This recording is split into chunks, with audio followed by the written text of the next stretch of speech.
Over the past 10 plus years, I've visited hundreds of video game studios, and what's always surprised me is how often I bump into people from my homeland, Ireland.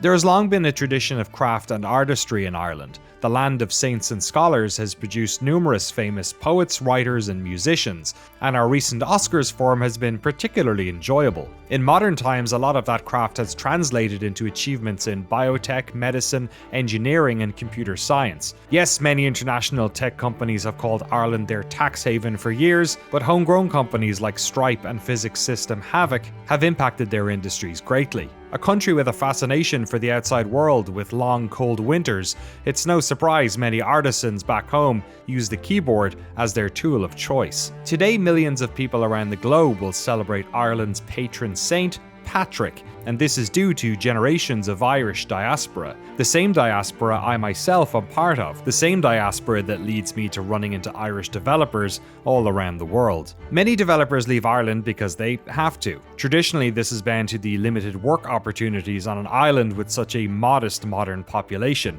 Ireland has far less than half the population it had before An Gorta Mór, the Great Famine, a grim time in our country's history exacerbated by British colonial theft, which caused millions to starve or flee our shores. But as the years have rolled on and things like remote work and digital distribution have become more commonplace, it's allowed more people around the world to make games about their specific time and place.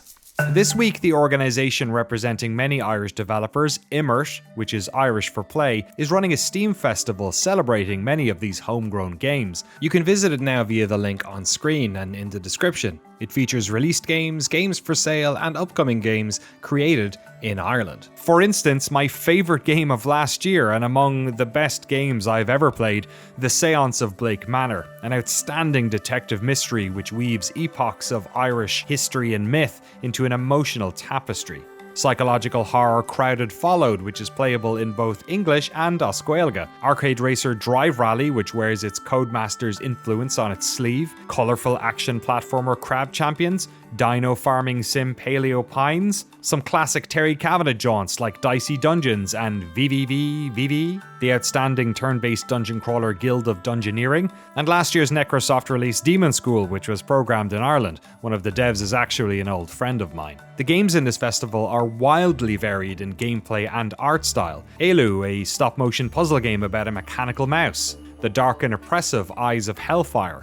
Y2K Fever Dream funny raccoon game, and the gorgeous and moody Pale Beyond. You can get that for $4 at the moment. Honestly, you shouldn't miss out on some of these discounts. It also features a number of exciting upcoming titles like narrative adventure Details, sports management title Kitman, the beautifully animated Pillory, and Gaelic football Larka, which brings one of our native sports to the global stage for the first time since the PlayStation 2. As an Irish person abroad, it's incredibly exciting to see so many great games being produced from my homeland. But if I had one criticism of the Irish game development scene, it would be that not enough support and funding exists back home to ensure more of these developers stay on the island and don't become more of the diaspora I run into at studios around the world. I have deep roots in the arts in Ireland. As a teenager and young adult, I worked for years in theatre, street performance, and radio, industries that rely heavily, sometimes entirely, on the public funds our social democracy prides itself on. I was a DJ at a regional radio station that had access to public funds that were reliant on us having a certain percentage of airtime dedicated to Irish music. I worked as part of theatre groups that had funding allocated to them to run acting camps for children. The reason we punch above our weight on the global stage in acting, theatre, and music is because traditionally there has been a social and political will to ensure that these areas are given public money. Austerity politics have threatened all of these areas, but the Irish game development community has never had access to appropriate levels of public funding. In recent years, organisations like Screen Ireland, the development agency for the Irish film industry, and organisations like Ardán have stepped in to fill this void. Immert has an Irish Games Fund that is supported by both of these organisations. And it's my hope that these levels of funding increase, because I've seen what that can lead to elsewhere. Last year I visited another island full of Irish people, Australia. And I spend most of my time there talking to people involved in indie games dev, collective action, and museum curation about the current state of public funding there. Similarly, organisations like Screen Queensland and Screen New South Wales have stepped in recent years.